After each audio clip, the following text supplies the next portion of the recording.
My first mistake is I didn't start young enough. I started at 31. Now, here's the problem with starting at 31, is the first thing you do is not likely to succeed, but the second thing is also not likely to succeed. I mean, the reality is most startups do not work.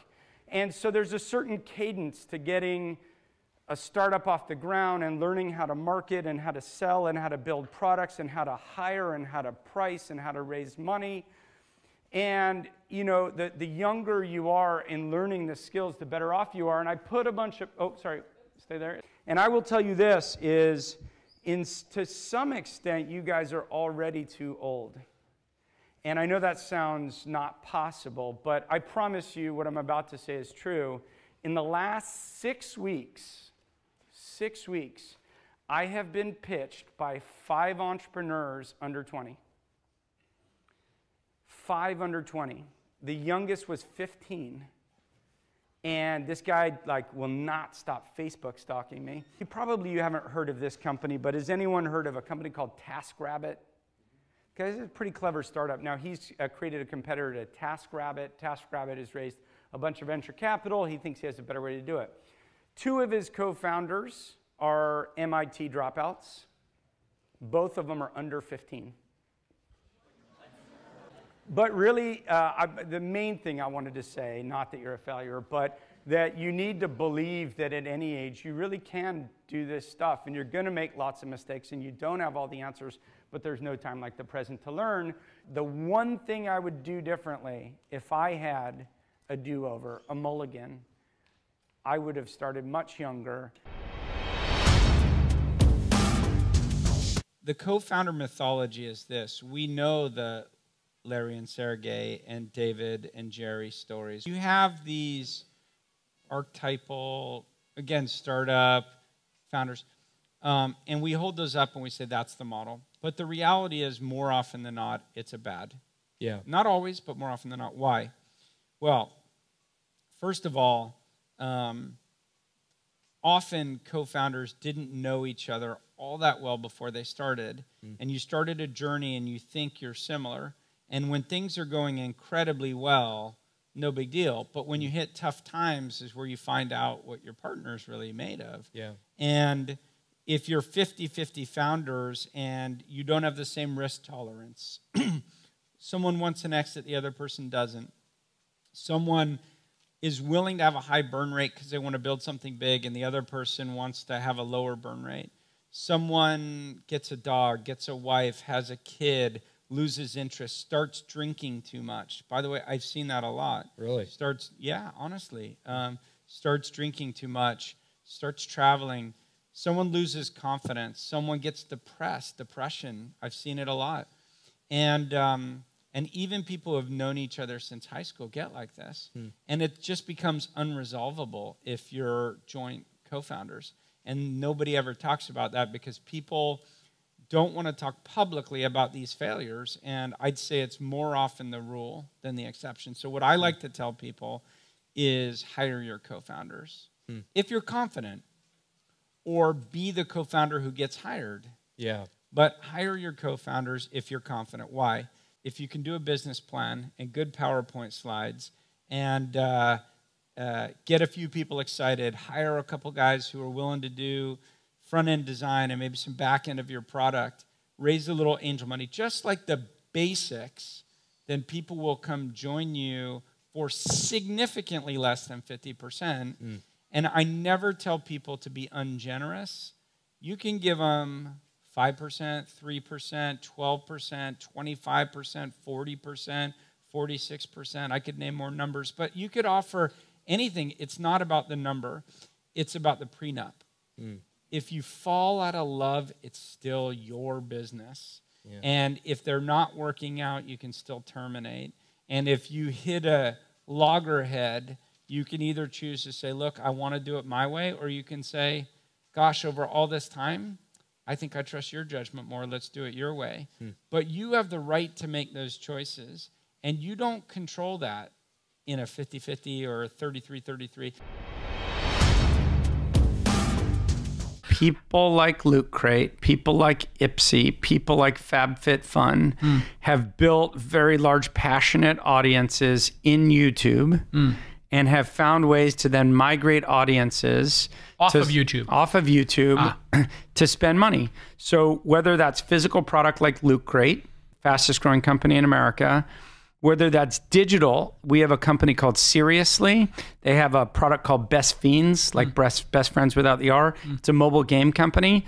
They have overwhelming amount of customer acquisition through YouTube. They develop funny, entertaining content on YouTube.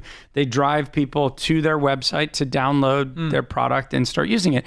Now, the interesting thing is, you don't pay YouTube for those videos. You have to pay the cost of production. But if you develop compelling content, you can actually get paid.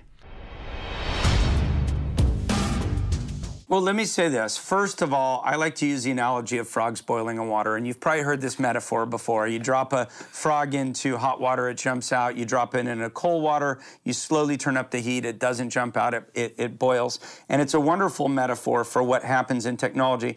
As it happens, it turns out not to be true. Frogs will jump out, but nobody knows that. But I love the metaphor anyway. Did you test this? Yeah, no, I researched it actually, because I give a lot of speeches about technology and the impact. And I just want to give one example, which is television.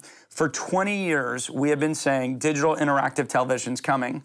And for 20 years, we've been wrong. And the problem is being wrong, being too early is the same as being wrong. Right. And so what I think we get lulled as an industry, the television industry, is a false sense that we've been told for 20 years it's not going to happen for a variety of things.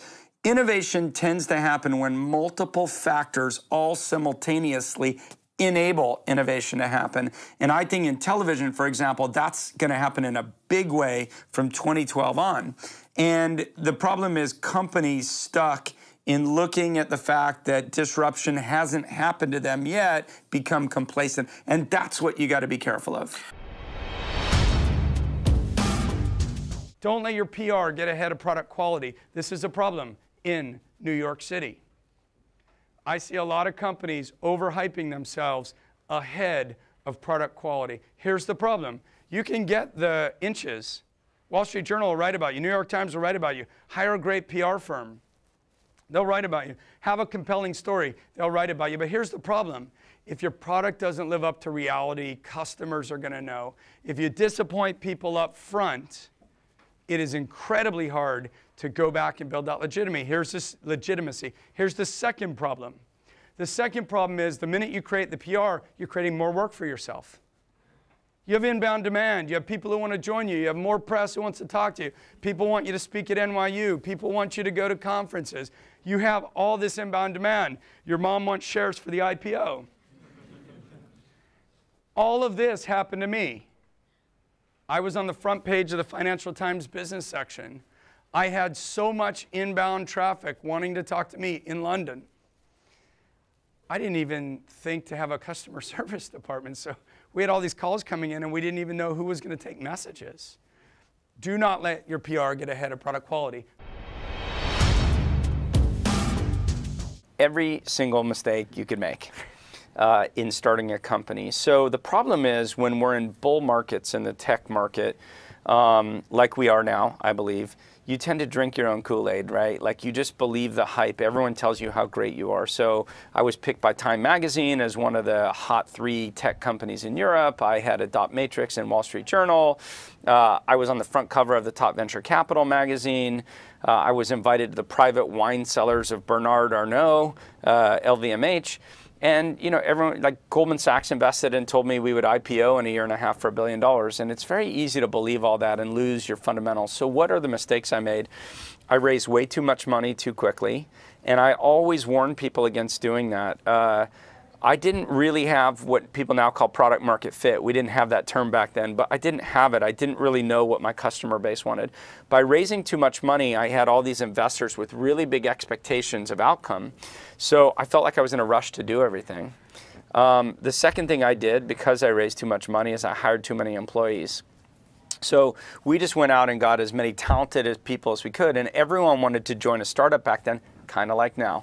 And so the third mistake I made is I hired everyone who looked like me.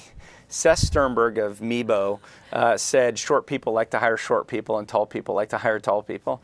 And, you know, I think he's half joking, but listen, you know, I hired a lot of people who had very similar backgrounds to me, and it really takes diversity of people to build a company. We were creating collaboration software, document management, editing, mock-ups, workflow for large-scale engineering construction projects. And so we thought we had to have an e-commerce engine and a collaboration engine and a supplier management portal and all this stuff, right? We built good stuff, we just built too much. And the problem is you end up going, you know, a mile wide and an inch deep, and nothing is sophisticated enough. And people don't understand this, which is you build all this code and then you constantly get requirements to maintain it and to edit it, and then you stop innovating because you have too wide of software.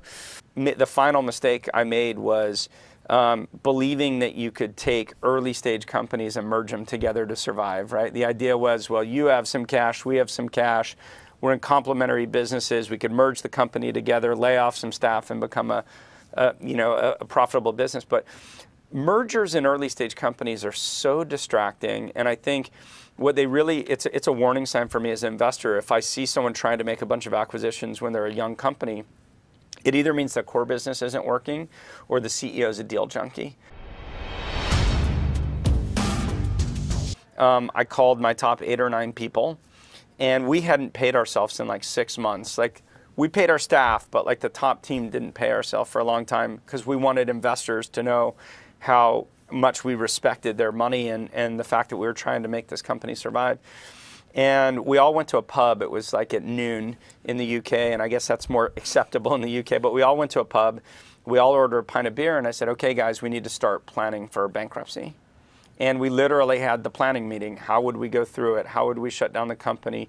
When are we going to tell the press? When are we going to tell employees? Who's going to deal with the legal documentation of it all? And right before that happened, you know, we were in the midst of the meeting, my phone rang and I went out, and it was my investor saying, look, we understand this happened. Don't lose your confidence. We will find a way to get through this. And we did. And they pulled together some money. You know, some of my other investors kicked in some money. And that's when I ended up firing a bunch of staff and running on a lean budget. But from there on in, which was 2001, I don't think I made too many more mistakes. And what I like to say is I was a Depression era baby. You know, like people from the Depression still save paper clips because they know what it was like to feel their, you know, like starvation. You know, I started flying back of the plane everywhere I went. I started staying in the cheapest hotels I could stay at. I would fly at off hours to get cheaper flights. We moved into the grottiest offices we could find. And it almost became a culture where we were cheap almost for the point of it. I think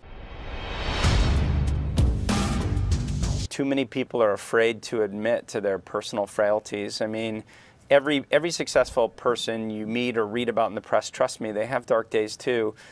Even, you know, billionaires have dark days. And I think there are groups like there's something called YPO, Young Presidents Organization. What YPO does really well, and I wish entrepreneurs would form similar groups, they have something called Forum. And Forum is, I think it's 8 members who meet on a regular basis. They actually have facilitators come in, and they get you to talk about your life. You're not allowed to talk about work. And so in my forum, we talked about divorce, we talked about aging parents, we talked about infidelity, we talked about all these topics that everyone was dealing with. And it's like a cone of silence thing, like you can't tell anyone outside a forum. But I had never seen like other men, and in my forum there didn't happen to be women, but there's many women in YPO. But just opening up in the way that people opened up. And it was such a like relief for me.